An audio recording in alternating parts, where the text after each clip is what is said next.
You're listening to the PRO Media Network. The next level in entertainment.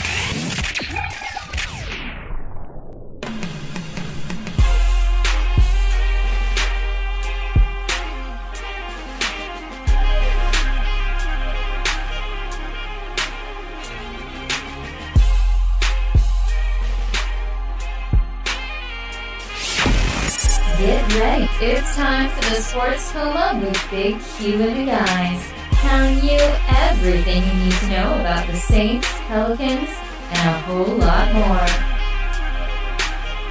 Welcome. You're now rocking with the Sports Coma with Big Q and the guys. And we have intense, entertaining, educating, and enlightening sport talk from your favorite sports family. I'm Big Q, and this is podcast 301. I'd like to welcome y'all, man, to the Sports Coma, episode 301. And in this episode, this is a pretty short deal we doing. Pretty much we sounding the horn. Saints first foe.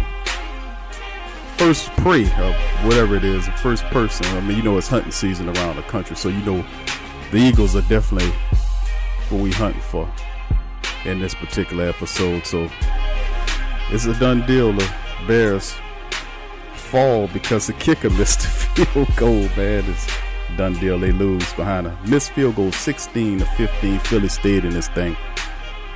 And with that loss with Chicago,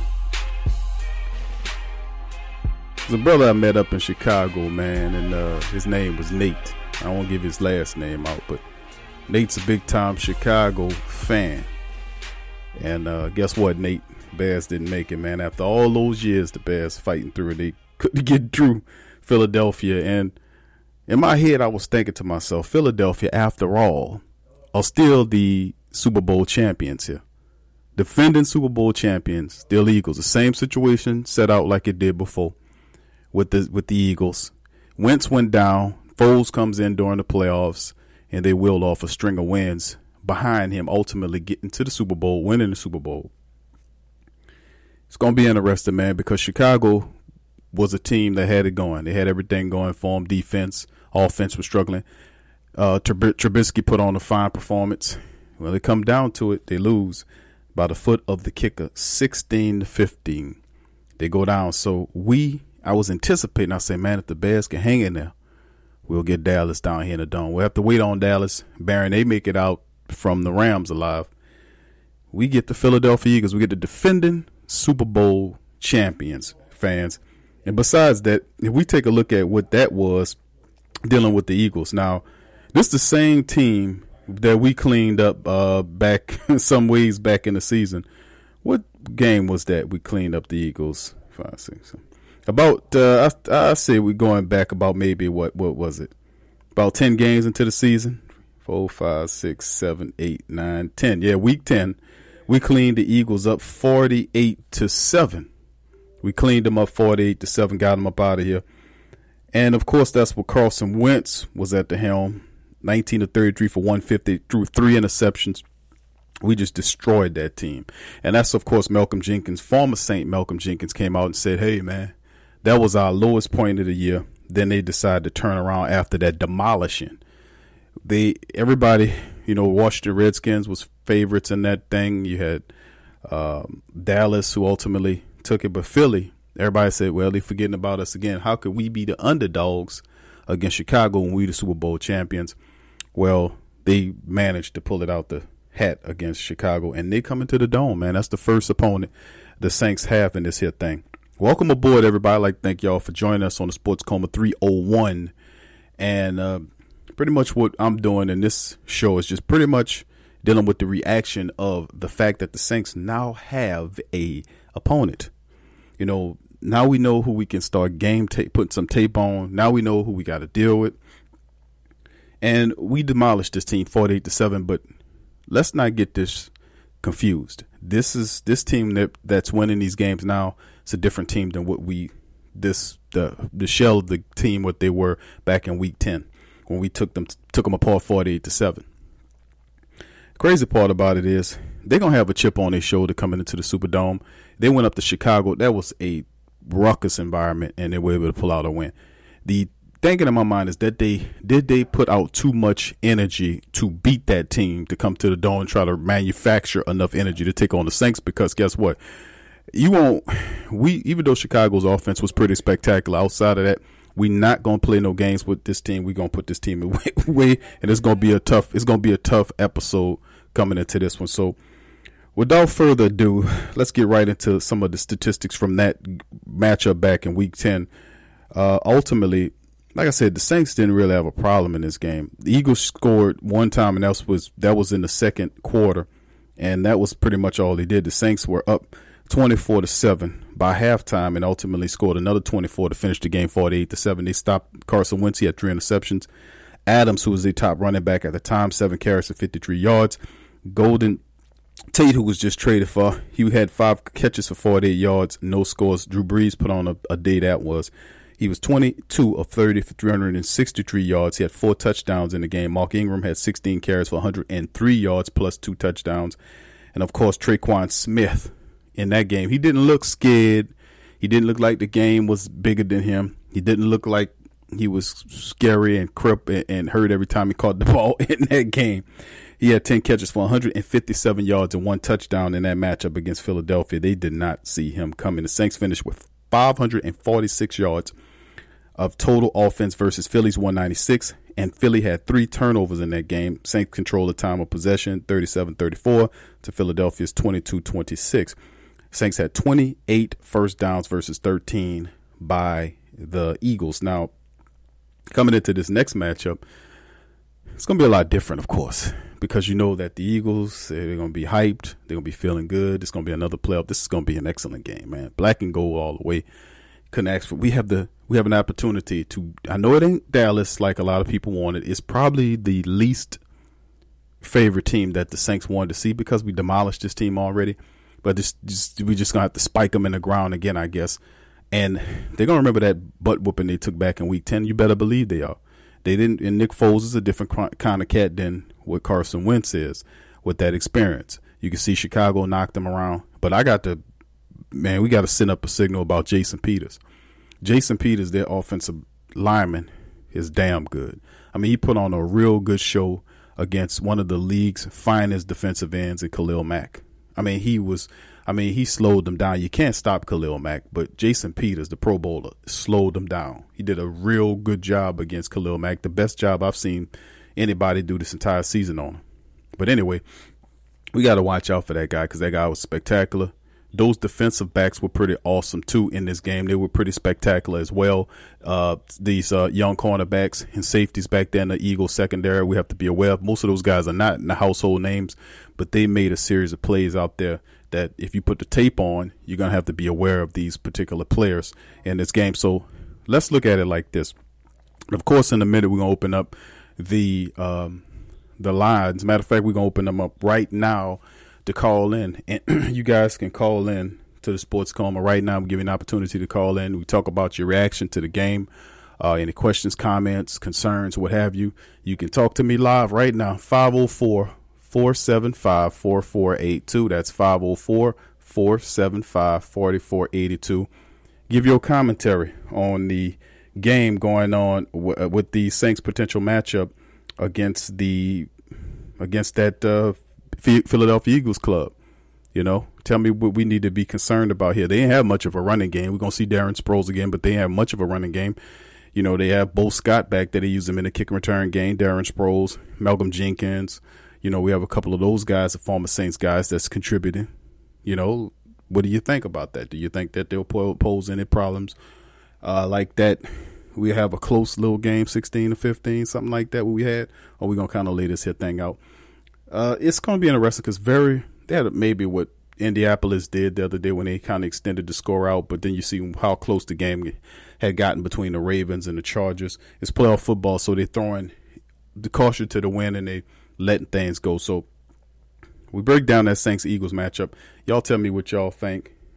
Give a call in. We'll be online for a few minutes to take your calls. But this, to me, Saints and Eagles, probably if you put it on a vote, that Eagles was probably the last team that any Saints fan was anticipating seeing. But in actuality, it works out pretty well because we can dethrone the Philadelphia Eagles on the way to a Super Bowl. So we dethrone the Eagles, win the Super Bowl. I mean, that's fitting. It ain't exactly what we had in 2009, but you got to beat who you play. That's the team that beat Chicago. They advanced. The Cowboys head to Los Angeles. Hopefully the Cowboys will win so that we can see them in a championship game. My ideology, and I don't think they're going to get past the Rams. That's just me. They have a fantastic – hey, listen, the Cowboys defense, that healthy, young, fast defense, they're good. You got to get them guys credit. Dak Prescott playing really well and confident. The Zeke and the guys, they're running the ball really well, and Cooper is really stepping up. Can they get through Goff and Sue and the weapons that the Rams have, the defense? This is what they spent all that money for. And I just don't think that Dallas is going to go up to Los Angeles and knock off the Rams. That's just, to me, I don't think it's going to happen. But, hey, I picked Chicago to beat the Eagles. So anything can happen in the playoffs here. So what you guys think, man? Call in number 504-475-4482. That's 504-475-4482. Call in, peeps. Y'all put y'all concerns. Let me know what y'all people think about the upcoming matchup with the Eagles and the Saints in the Superdome. It's going to be absolute ruckus. Of course, the game is now penciled in to come in. This matchup against the Eagles is supposed to happen next Sunday at 3:40 in the Superdome. So we have the last slotted game of the 4 games. We're slotted last on a Sunday afternoon against this team. And I read a comment earlier in the early show about this upcoming deal that was happening with them penciling the Saints in as the last game, being that we'll get the least rest coming into the following week. I don't think that'll even matter when you on that emotional high, because when you start winning these games, this is what you play for. You're in the playoffs, you're in the one elimination system, one and you're done, your whole season down the drain if you lose. So the Saints are aware of that. All that stuff that happened last year, I ain't gonna say it's on their mind, but it's a major source of motivation this year for the team to keep pushing forward and making things happen. So, man, listen, this is the first part of 2 parts. Of course, later on in the week, I think around Wednesday, we'll have another recap show, part 2 recap, a more in-depth recap. We'll have interviews from Coach Payton. We'll have Drew Brees chiming in and other Saints players with their thoughts of the upcoming matchup against Philly. We'll play what Coach Peterson has to say about the Saints. We'll have all that. We'll have the injury reports as we get close to that game. We'll have some more information into the week. But this is just a quick breakdown of who we coming up against in this matchup. Like I said, you can look at the statistics from the regular season and pretty much throw this stuff out. Because Carson Wentz is the top guy, finished the season with 3,074 yards, 21 touchdowns, 7 interceptions. He won't play in this thing against the Saints. It's Nick Foles' show now. Adams, who is their top back, 120 carries, 511 yards with 3 touchdowns. That guy had gotten 1 carry in that Bears game.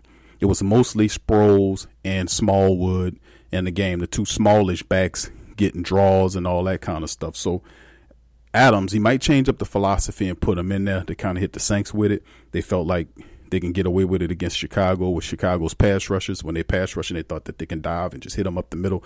Hakeem Hicks, former Saint player Hakeem Hicks, the Saints should have never let that man get out the door. They were playing him out of position. I was saying a long time ago that Hakeem Hicks should have been a defensive tackle. He plays tackles in a bad situation. He's a Pro Bowler today. That was a major mistake by the Saints releasing him. Also, I didn't like the Malcolm Jenkins move. Imagine if the Saints had kept Jenkins and Hicks, what kind of defense they would have been during those tough years before they added the pieces around him. But anyway,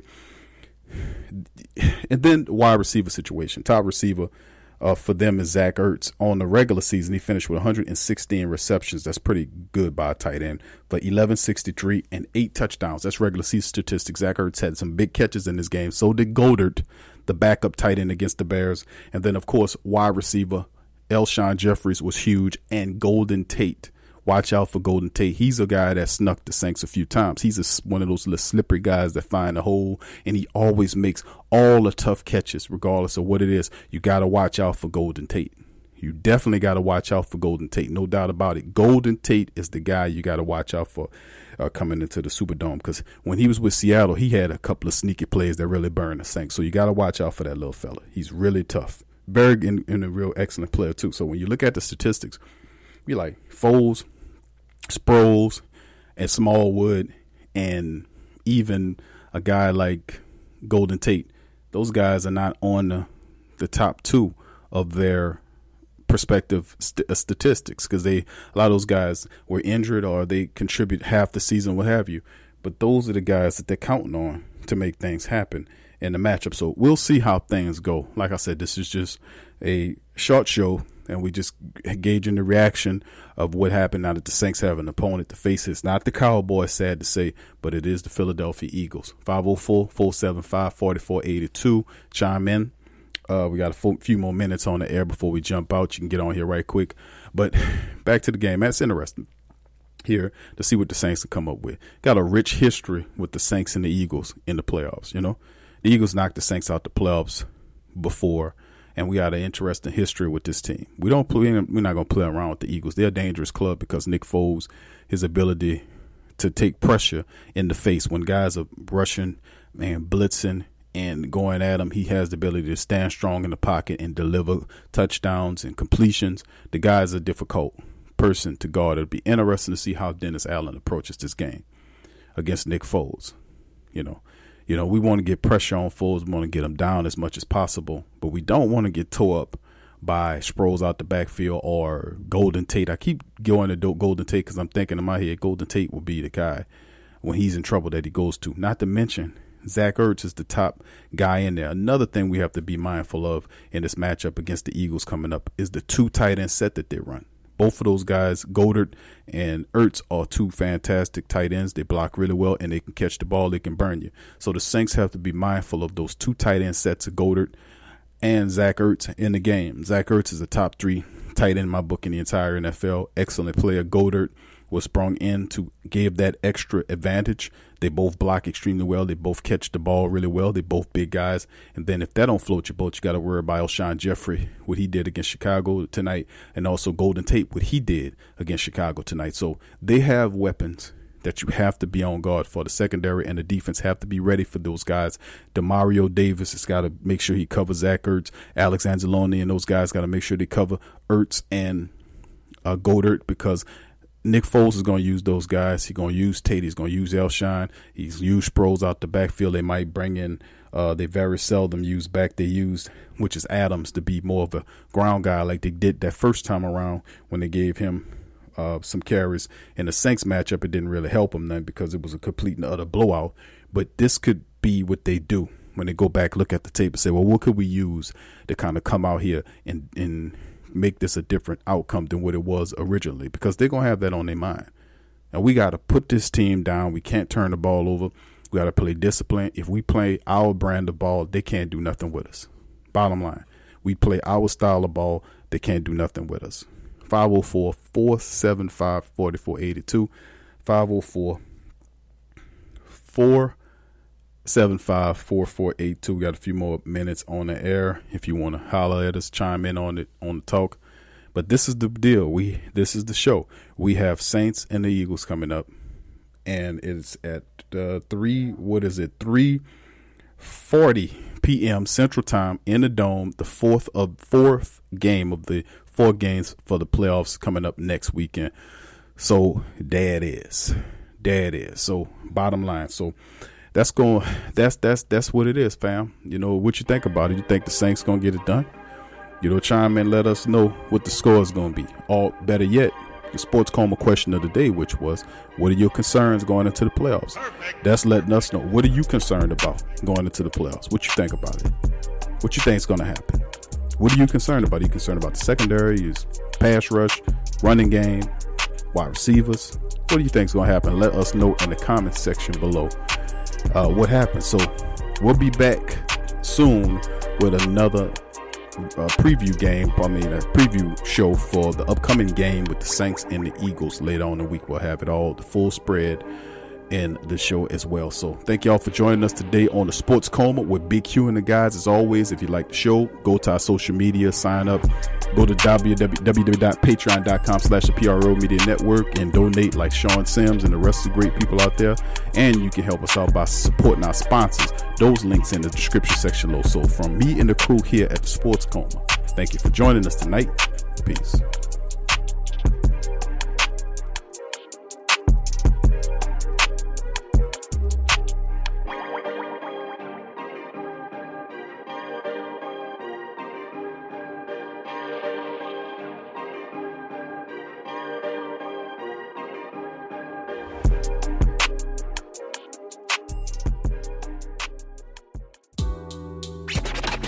I'm a Saints and Pelicans fan, so the only podcast I can get my fix is The Sports Coma with Big Q. The guy's intense, funny, and they always keep it real. Check out The Sports Coma with Big Q and the guys. What's up, sports world? It's Big Q talking at you from the PRO Media Network, letting you know that we're attempting to make things a lot simpler on our listeners and viewers of our mini podcast. So as a result, we're leasing down a lot of our shows to have their own channels for your convenience. Starting soon, shows like Ring King Box, LSU's Tough Tiger Talk, the Pelican Postgame Report will all have their own individual YouTube channels. So thank you for working with us during this process. Thank you for subscribing. Thank you for sharing. Thank you for commenting. Thank you for everything. Thank you for your donations and support for our platform as we continue to improve moving forward. Peace.